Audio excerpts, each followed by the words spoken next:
On est au lendemain de Shavuot. On va d'abord réfléchir à un point sur Shavuot et l'éducation. Et aussi à un point de la parashat Nasso qu'on a lu hier. Plus exactement 2 points dans parashat Nasso, liés avec le lien du chinour, de l'éducation. Alors,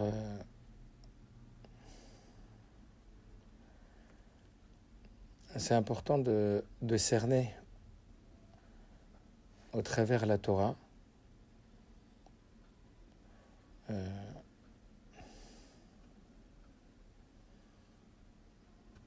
qu'elle a plusieurs dimensions.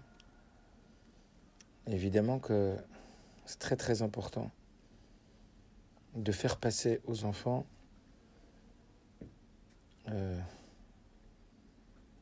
cette conscience de ce qu'est la Torah. C'est difficile à cerner ce que c'est que la Torah.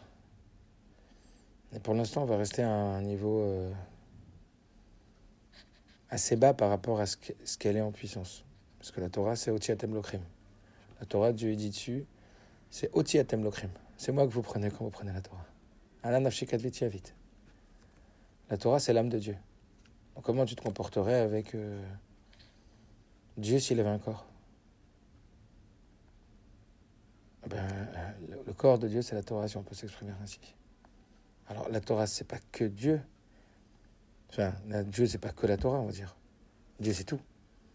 Mais où c'est que Dieu, il s'habille dans la Torah? Ça, c'est écrit que Dieu, la Torah et Israël, c'est une seule chose. Donc je pense qu'il y a un travail hyper important à faire vis-à-vis de nos enfants, ça c'est un aparté, pour leur donner conscience et sensation que la Torah, c'est pas juste, excusez-moi le terme, un bouquin. C'est pas un bouquin d'histoire. Parce que ça peut finir comme ça, vous comprenez ce que je veux dire? Pourquoi les gosses ils peuvent jeter un roumage? Parce que je sais pas. Les Aztèques ont leur livre d'histoire, les Grecs ont leur livre d'histoire, et les Juifs ont leur livre d'histoire. Et un de nos rôles, c'est d'arriver à ce que nos enfants ils soient habités par la conscience, excusez-moi du terme, mais que c'est beaucoup plus un livre de magie qu'un livre d'histoire. C'est un livre de magie, c'est un livre magique. C'est un livre où le Baal Shem Tov, il ouvre le livre et il met des lunettes et il raconte où est le mari de la femme qui est partie sur le Nelguet. Dans la Torah, il y a tout écrit. Dans la Torah, vous comprenez ce que je veux dire? La Torah, c'est Istakel Beoraito Baralma, Akadosh Baruch Hu, il a regardé la Torah, il a créé le monde. Ça veut dire que faire sentir à l'enfant que quand tu prends la Torah, Oti Atem Lokrim, c'est moi que vous prenez, c'est Dieu que vous prenez. Cette dimension ésotérique, cette dimension mystique, cette dimension surnaturelle. Et c'est à nous de réussir à faire passer cet état émotionnel qu'on a vis-à-vis de la Torah, cet état même intellectuel qu'on a par rapport à la Torah. Cette dimension qu'on en a Avraham, Yitzhak et Yaakov. Bien sûr, dire que ça existait tout ça. Mais c'est loin d'être que ce que tes yeux y voient. Vous me rappelez la feuille, je vous montrais la feuille là qu'on a distribuée.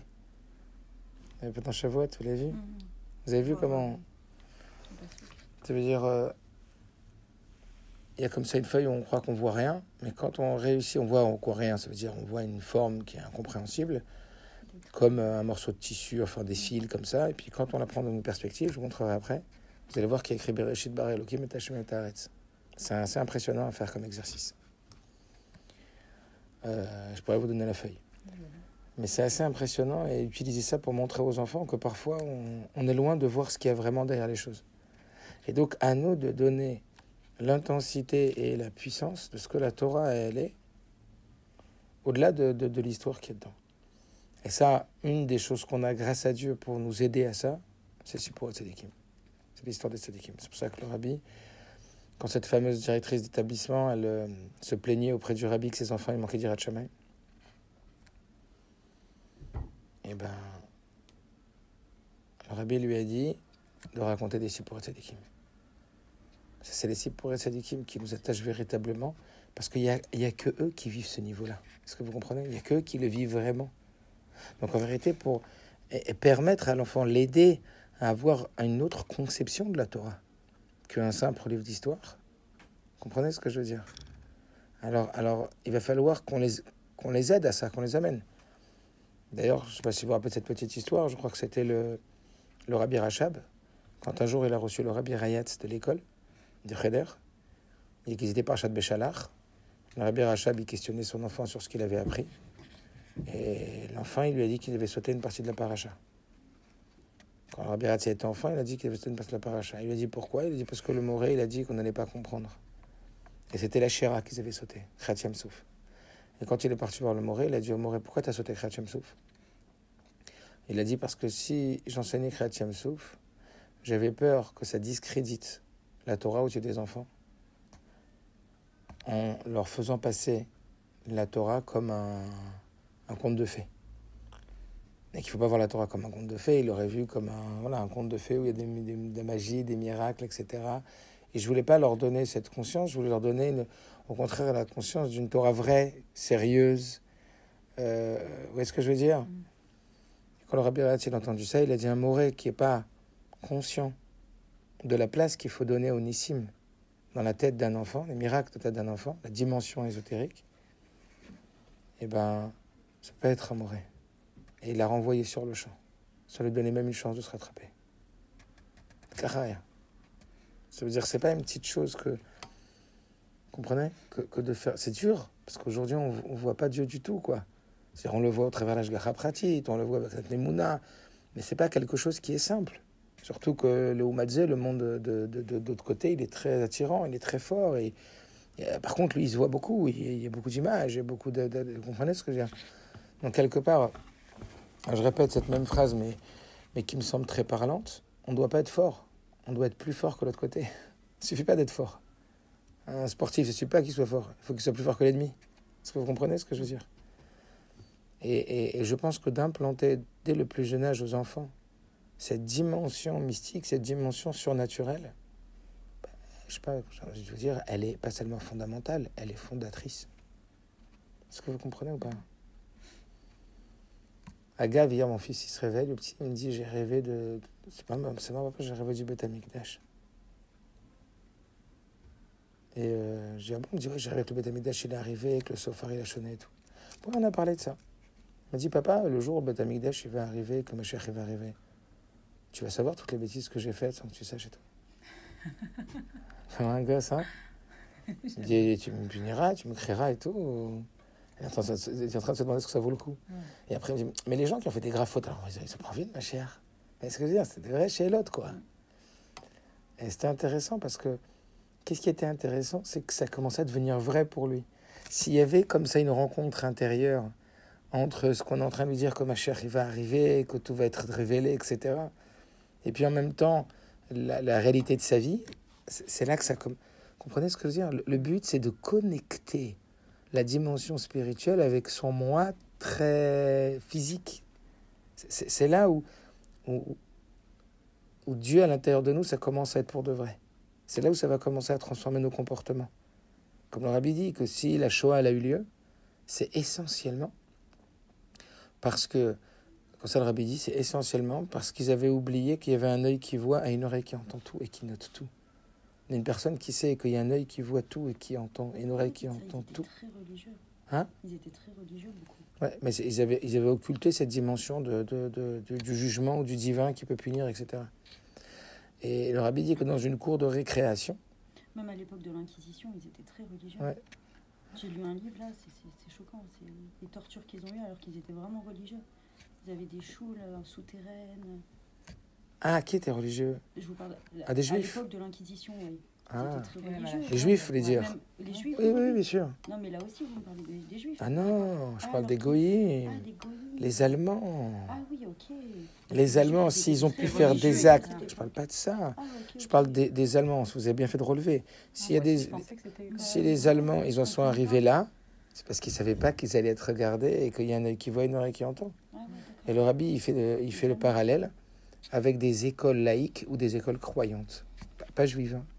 Il dit quand un enfant est dans une école croyante, Même dans la cour de récréation, il fait attention à combien il se conduit, à comment il se conduit. Alors que dans une école laïque, il n'y a personne qui te voit, donc tu peux faire ce que tu veux.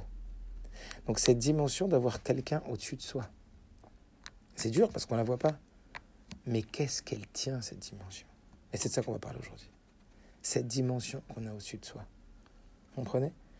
Et c'est pour ça que c'est vachement important et c'est même prioritaire, fondateur, de faire naître ça d'Avka chez la graine. Quand l'arbre est encore une graine. Comprenez ce que je veux dire? Si étant tout petit, tu sais qu'il y a un œil qui te voit partout, qui t'entend partout, ça va transformer ton comportement. On a besoin d'une autorité supérieure, même quand on est bien. On a tous besoin d'un supérieur qui nous cadre. Et ça, c'est vachement important. On va le voir pourquoi. D'accord? Excuse-moi, il y avait une Mishnah comme ça, puis j'enseigne à mes élèves. Akol Tsafou, il va Reshut Netuna, ou Bechol Haolam Nidon, celle-là. Et justement, on a beaucoup parlé de ça.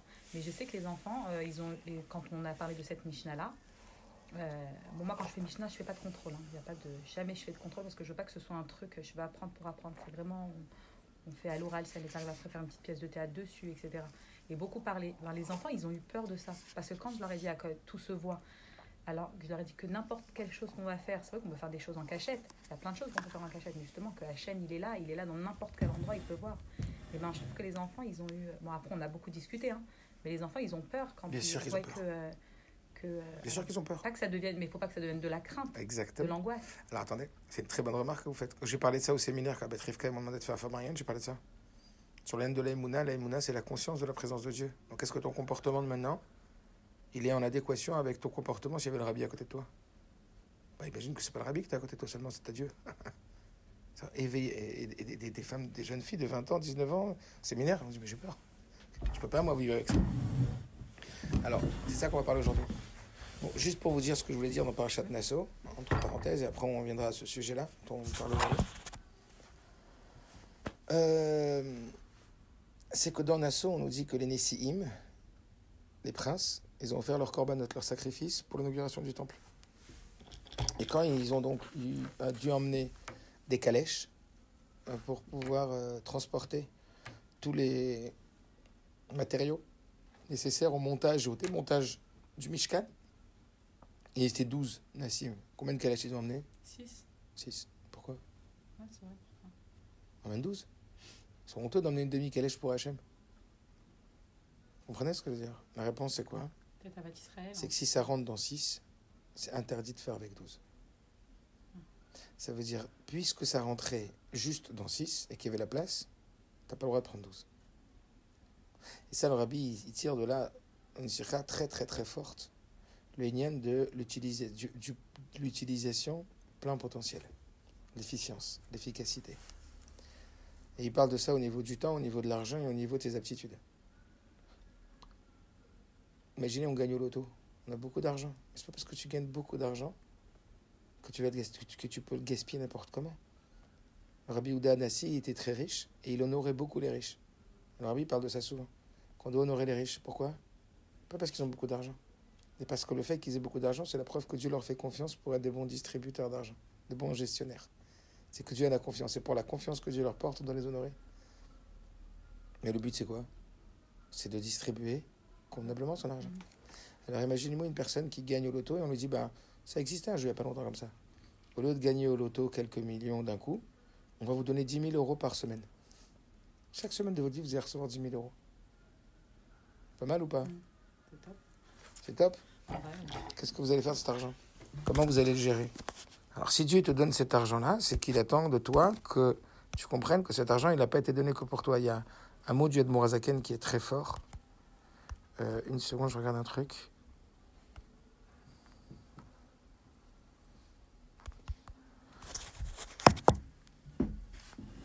Admor Hazaken, il dit un mot très fort qu'on a étudié là, justement avec votre frère. Il dit Mon frère? que son frère, avec le palais des riches, le Echal à Shirut dans le ciel, il est entre le Gan Eden et le Gehinnom. Le palais des riches, il est entre le Gehinnom et le Gan Eden. Et il y a 2 portes dans le palais des riches. Une porte vers le Gehinnom, une vers le Gan Eden. C'est quoi la porte vers le Gehinnom et c'est quoi la porte vers le Gan Eden? C'est que quand quelqu'un il est riche et il croit qu'il est riche pour lui, c'est la porte du Gehinnom. Quand quelqu'un il est riche et il sait qu'il est riche pour les autres, alors c'est la porte du Gan Eden. Très fort cette notion. Donc savoir que On a parlé de richesse financière. On a une autre sorte de richesse qui est encore plus importante peut-être que l'argent, qui nous fait gagner 10 080 par mois, par semaine. C'est les minutes. On a 10 080 minutes par semaine. Multiplié 24 par 7 par 60. 24 heures, multiplié par 7 jours, multiplié par 60 minutes.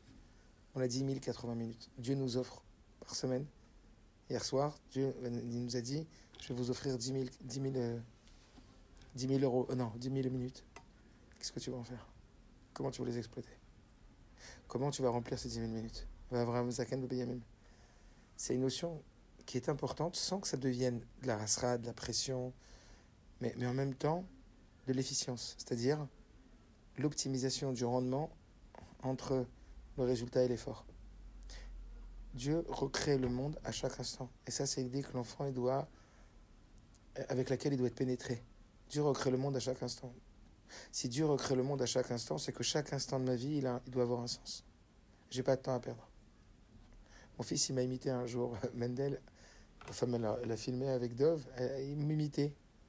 Il disait à son frère Dove, je montrais, ouais, t'as pas de temps à perdre. Chaque minute, elle compte. C'est-à-dire que si toi, tu vis dans ça, ton enfant, il va être marqué indirectement. Est-ce que vous comprenez ce que je veux dire? On n'a pas de temps à perdre. Ça veut dire, imaginez-vous que chaque minute, c'est une vie. Chaque minute, c'est un monde. C'est un monde. C'est un monde. Pourquoi 6 calèches ou 12? C'est honteux. C'est pour le Mishkan. Ils n'ont pas de quoi, ils ont de quoi large. Tu vois, ils vont donner des corbanotes, en veux-tu, en voilà. Tu crois qu'ils n'ont pas de quoi? Ils n'auraient pas voulu amener 12 calèches. Tu lui as dit non, je vous interdis 12 calèches. Si ça rentre dans 6, je vous interdis 12. Si en 6 minutes tu peux le faire, je t'interdis de le faire en 12 minutes. S'il faut 6 jours, je t'interdis de le faire en 12 jours. Est-ce que vous comprenez ou pas? Ça peut mettre un peu, on peut dire, enfin, les enfants ils peuvent comprendre, excusez-moi parce qu'à chaque fois après j'imagine les questions des enfants, ils ont toujours des questions, ils adorent. Après on peut dire, alors, si j'ai quelque chose à faire, je ne vais pas faire plus. Si par exemple en 1 heure je peux apprendre, par exemple j'ai dit à mes filles en rentrant, quand je rentre vous avez fait vos devoirs. Alors voilà. Elle me dit, quand j'ai fini, alors est-ce que je peux voir une vidéo? Et donc voilà, si elles ont fini en ce qu'elles avaient à faire, par exemple, leur contrôle, leur histoire, elles peuvent, si je t'ai dit de faire ça, dans ce temps-là, si tu finis avant, ça ne doit pas prendre plus de temps. Ah, tu m'as donné ce moment-là, après quand tu rentres, ça y est, j'ai fini. Je ne sais pas si vous comprenez ce que je dis. Oui, je comprends. C'est exact, c'est parler si d'autre chose. Faire plus, toujours. Parler d'autre chose. Là, on parle de l'optimisation de l'utilisation de son temps. On ne parle pas que parce qu'on a décidé de donner un temps à une chose, si on voit que la chose est importante, on ne va pas l'augmenter. Au contraire, on sait que toute la raison pour laquelle le temple a été détruit, c'est parce que les Juifs, ils se contentaient de réaliser la stricte observance du Shulchan Aruch. Qu'est-ce qui fait plaisir à Hachem? Excusez-moi du terme, quand on fait du chesed à Hachem. C'est quoi un chassid? Un mit chassid im kono. C'est quoi faire du chesed à Hachem? Ça commence quand tu n'es plus obligé. Tu as fini ta part d'esclave, serviteur, tu as fait ton rôle, tu as rempli ton obligation, maintenant tu le fais avec cœur. Quand est-ce que ça commence à toucher quelqu'un? Quand tu le fais par obligation, quand tu le fais quand il n'est plus obligé? On va en parler aussi juste après. Quand il n'est plus obligé. Donc il y a une première partie obligée, et il y a une deuxième partie qui est de toi-même. Parce que toi-même là, il touche Hachem 1000 fois plus que ton obligation. C'est pour ça que le Hidour Mitzvah, il a une force particulière par rapport à la Mitzvah. Bien que la Mitzvah, elle est dure à faire parce que c'est une obligation, et des fois c'est plus dur à faire quand c'est une obligation, etc. Je ne rentre pas dans ça. Mais l'idée, c'est ce qu'on appelle l'ifne mishurat adin. Et zéou chassid amit chassid im kono. C'est qui le chassid? Celui qui fait chassid avec Hachem. Toi, tu fais du chassid avec Hachem. Du chassid, c'est de la gratuité, c'est quand tu n'es pas obligé que tu fais. Bah oui, c'est quand Dieu ne m'a pas obligé à mettre 1500 euros dans une paire de tefilines, que j'aurais pu l'acheter à 1000 euros, que j'aurais pu finir mon chumash et que je n'étais pas obligé de faire encore deux psukim. Mais ces psukim-là, tu sais combien ils les affectionnent, Hachem? Parce que cela, tu n'étais pas obligé de les faire dans ce qu'on avait dit. Donc là, tu utilises encore mieux ton temps. C'est pas du... Vous comprenez ce que je veux dire? C'est une réponse à votre question, ça va? Oui, ça veut dire au contraire, tu as optimisé encore plus ton temps, tu as fait quelque chose d'encore plus de grande valeur. C'est juste de dire que Al tebazbez et azman. Et al tebazbez et kesef. Parce que la quantité a un risque d'abîmer la qualité. Est-ce que vous comprenez ou pas? Quand on a beaucoup, tu as une journée dimanche. Qu'est-ce que tu fais ta journée dimanche? Tu as une grande journée dimanche. Comment tu peux l'optimiser cette journée? J'ai l'angoisse. Mais comment tu vas l'optimiser ta journée? Mais l'optimiser dans ta relation avec les enfants, l'optimiser dans ta relation avec ton mari, l'optimiser par rapport à ta relation avec toi-même, dans ta progression, dans tes objectifs personnels, comment? Vous comprenez? C'est une vie, une journée entière. Alors, un des conseils, c'est quoi? Planifie ta journée à la veille. Planifie, fais un plan. Et tu verras que quand tu vas planifier ta journée, tu vas faire peut-être 2 à 3 fois plus de choses. Encore une fois, quand tu prévois, d'abord, ça montre que tu donnes de la valeur à la chose. Tu prévois ton mariage. Tu n'attends pas la veille de ton mariage pour décider de l'orchestre et du traiteur. Parce que plus une chose est importante, plus tu la prépares. Donc prépare ta journée de demain. Prépare ton temps. Dis-toi que ton temps, il vaut plus que de l'argent. Ton temps, c'est la chose la plus précieuse que tu as. Donc si déjà de l'argent, on doit faire attention à comment le dépenser, alors à plus forte raison son temps. Et à plus forte raison, les aptitudes d'un enfant. Ou les aptitudes d'un adulte. Dieu, il nous demande d'utiliser au maximum notre potentiel. Il demande qu'on soit en plein potentiel. T'es quelqu'un de bien, tu fais du bien. Mais si tu pouvais faire mieux, tu rendras des comptes sur ça. C'est là Yom Yom qui dit, quand on peut tailler des diamants et qu'on se contente de cuire du pain, alors on est appelé un fauteur. Parce que la faute, c'est quoi? Milachon chisaron. Chet, ça vient de chisaron, ça veut dire la faute, c'est un manque. C'est pas seulement j'ai mal fait. J'aurais pu faire plus et j'ai pas fait plus. Est-ce que vous comprenez ou pas? C'est l'histoire qu'on a déjà racontée de cet homme qui donne un portefeuille d'1 million de dollars à investir dans la bourse. Au bout d'un an, il lui dit alors qu'est-ce que ça fait comme bénéfice? Il lui dit j'ai fait 10%. Ah, c'est bien, 10% d'1 million de dollars, ça fait 100 000 dollars. Il dit bon, envoie-moi les bénéfices. Il lui envoie 10 000 dollars. Il dit pourquoi tu m'envoies avec 10 000 et pas 100 000? Il lui a dit parce que j'ai investi que 100 000, j'ai pas investi les millions de dollars, j'avais un peu peur. Le marché était fragile. Il m'a dit mais t'avais pas le droit de faire ça, si je te donne 1 million de dollars, il fallait les investir. Pareil, dans notre vie, des fois, on va pas à notre plein potentiel. On la pousse pas à l'intérieur de nous. On va pas au maximum de nos capacités. Alors une fois, le rabbi, il a un peu chauffé Chase, Mr. Chase, un bon ami au rabbi, un businessman. Et le rabbi, il a dit, mais pourquoi vous avez pas fait beaucoup plus? Vous n'avez pas fait double. Il lui a dit qu'il avait donné une somme pour une fondation. Le rabbi, il a dit, pourquoi vous n'avez pas donné double? Et le rabbi, et l'homme, il lui a répondu, parce que le rabbi lui-même m'a dit qu'il fallait toujours pousser le moteur un peu plus que la normale, mais pas trop pour ne pas qu'il casse. Donc c'est pareil. On doit exiger de nous, on doit exiger de nos enfants vraiment un marché plein potentiel et le mieux d'eux. Est-ce que vous comprenez ou pas? Et nous-mêmes déjà. Si on ne fonctionne pas comme ça avec nous, on n'arrivera pas à fonctionner avec nos enfants comme ça. Est-ce que vous comprenez? Mais encore une fois, sans que ça devienne enfin attention, sans que ça devienne une pression, ou de l'agressivité ou du rejet. Qu'est-ce que je veux dire? C'est au contraire, on va le voir. Faire croire à l'enfant dans ses capacités et lui montrer qu'il en est vraiment capable. Donc l'encourager comme un coach, pas le casser. Parce qu'on sait très bien qu'aujourd'hui, le moyen de faire avancer quelqu'un, c'est de l'encourager et pas de le casser. Donc ça, c'est les 6 calèches. Donc la première notion, c'est de se rappeler que notre rôle en tant que parent, en tant qu'éducateur, c'est de permettre à nos enfants d'atteindre l'exploitation de leur potentiel le plus important. C'est tout. C'est tout. Et comme on l'a dit plusieurs fois, qu'ils deviennent autonomes. Donc notre rôle, c'est pas de leur faire le travail, mais c'est de leur donner des outils pour qu'ils fassent le travail. Zélo le chaner et la litraner. C'est pas d'éduquer, mais d'auto-éduquer. C'est de donner des outils pour que l'enfant, il soit lui-même dans un système où lui-même, il va se pousser à être le meilleur de lui-même. Donc évidemment, dedans, il y a le bitachon atzmi, il y a le bitachon bachem, comprenez, il y a les aptitudes, il y a les capacités, il y a les façons de se répondre quand on est découragé, la façon de... Comprenez? Il y a plein d'outils qui vont permettre à un enfant de réagir face à une situation où on risquerait de s'affaiblir et de rester à on va dire, un rythme de croisière qui ne correspond pas à ses capacités maximales. Mais notre rôle, c'est d'utiliser nos capacités, de leur utiliser les capacités maximales. On avait déjà vu au travers l'histoire du Kohen que le Kohen, il devait faire attention à son enfant. Vous vous rappelez, mort à la Kohanim, dit au Kohanim, l'azir gdolim alaktalim, Rachid disait, les grands doivent faire attention aux petits, de les rendre l'azir, brillants. Et le Kohen, c'était le niveau le plus haut, ça veut dire la gdoucha la plus haute. C'est le premier point. Et le deuxième, c'est quand vous regardez la paracha de Nassau, c'est assez impressionnant quand on le voit comme ça avec un œil extérieur. Bien qu'on sait que chaque mot de la Torah, il a une valeur inestimable et que c'est un mot sur lequel Dieu il a énormément réfléchi avant de le marquer, si on peut s'exprimer ainsi, et que chaque mot de la Torah, il a une portée inimaginable. On voit que dans la paracha de Nassau, c'est honteux de passer à côté de cet enseignement qui vient d'une situation très, très étonnante, très choquante, c'est qu'on va nous répéter 12 fois dans Parashat Nassau les mêmes corbanotes et les mêmes offrandes que tous les Nessim ils vont offrir. Quand on sait que combien sur un mot de la Torah on va fabriquer je ne sais combien de Mishnah et je ne sais combien de Gemara et je ne sais combien de Shulchan Aruch sur un mot de la Torah. Et là, c'est des mots que, je sais pas, ça vaut le coup de communiquer pour qu'on éveille la conscience. Ça, c'est aussi quelque chose de très pédagogique. Quand on veut éveiller la conscience sur quelque chose, c'est important de le montrer. Eh bien, vous allez voir que c'est à la limite choquant. Voilà. Regardez Parashat Nassau. C'est assez choquant. Hein. Vous avez le premier qui amène son korban ici. D'accord. Ici, ça commence. Les korban, karat kesef, achat, etc.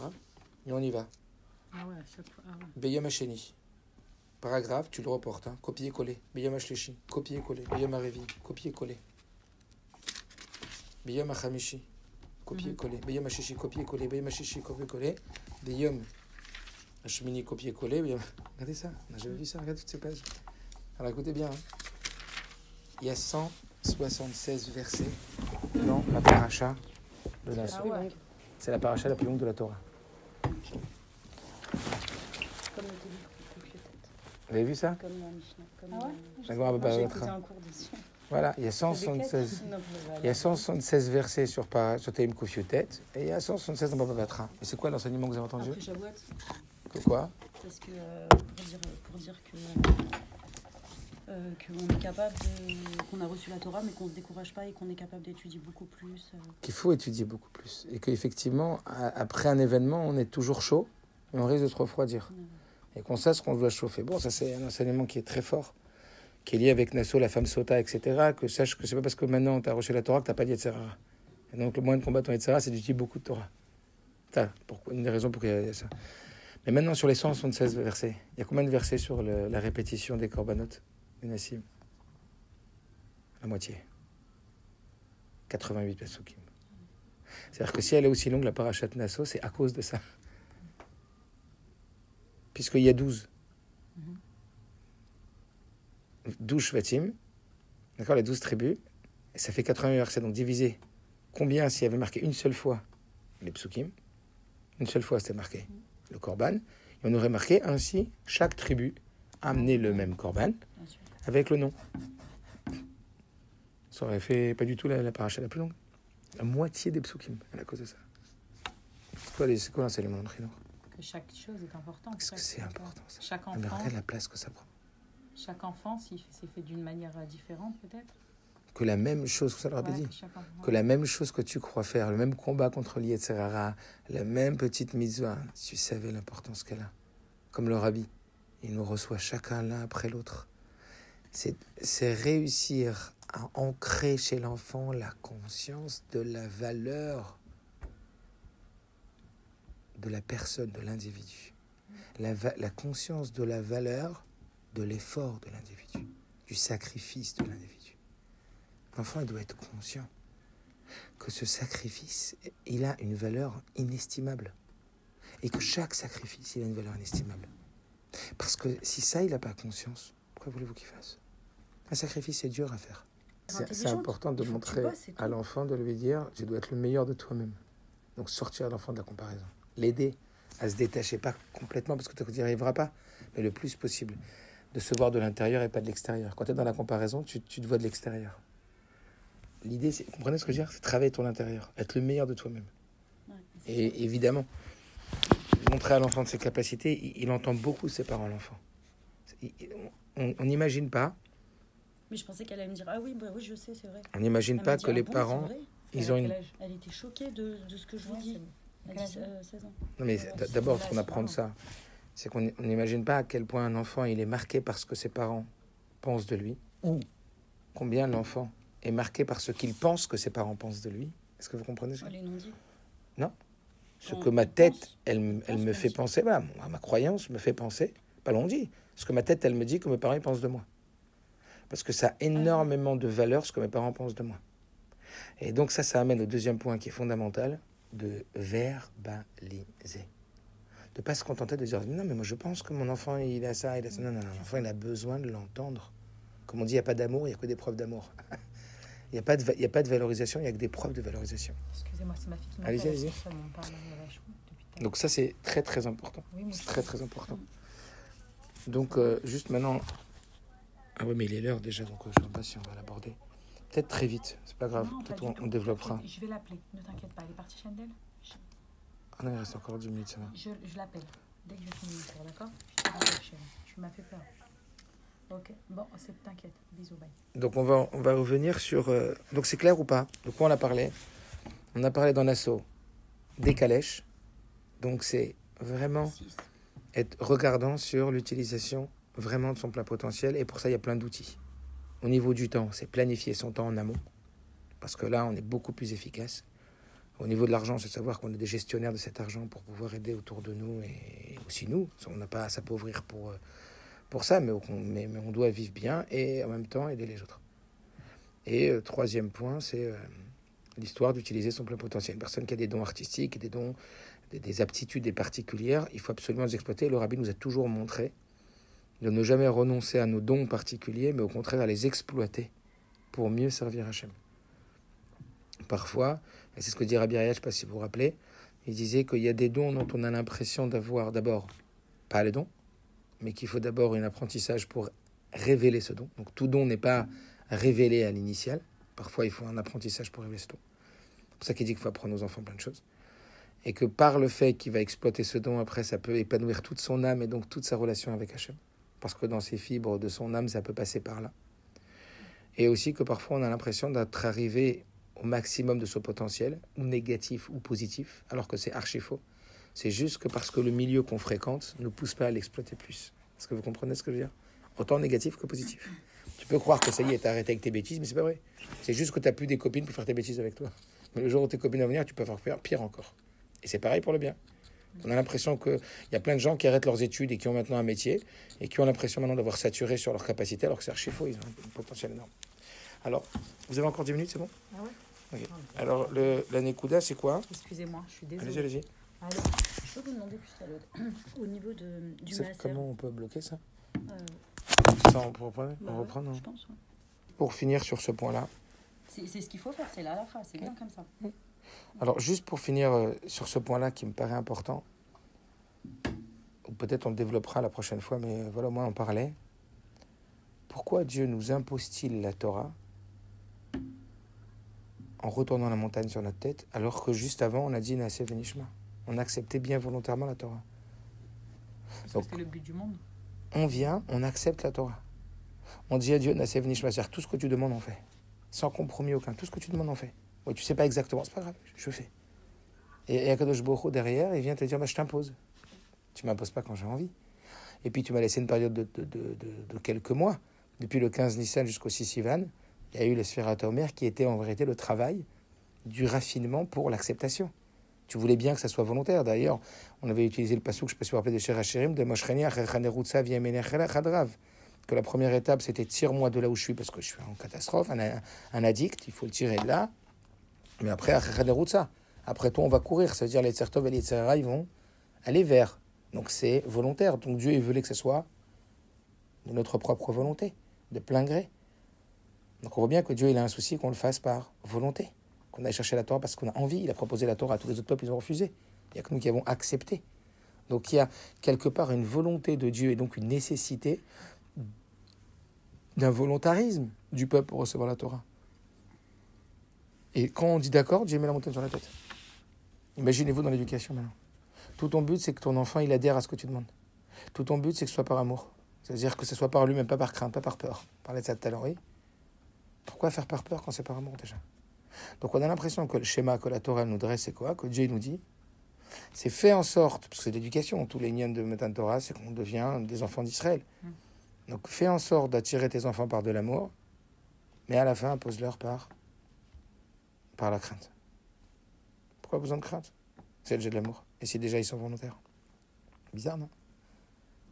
Ils ont dit, c'est fini chemin, on accepte. On fait tout ce que tu demanderas, on le fera.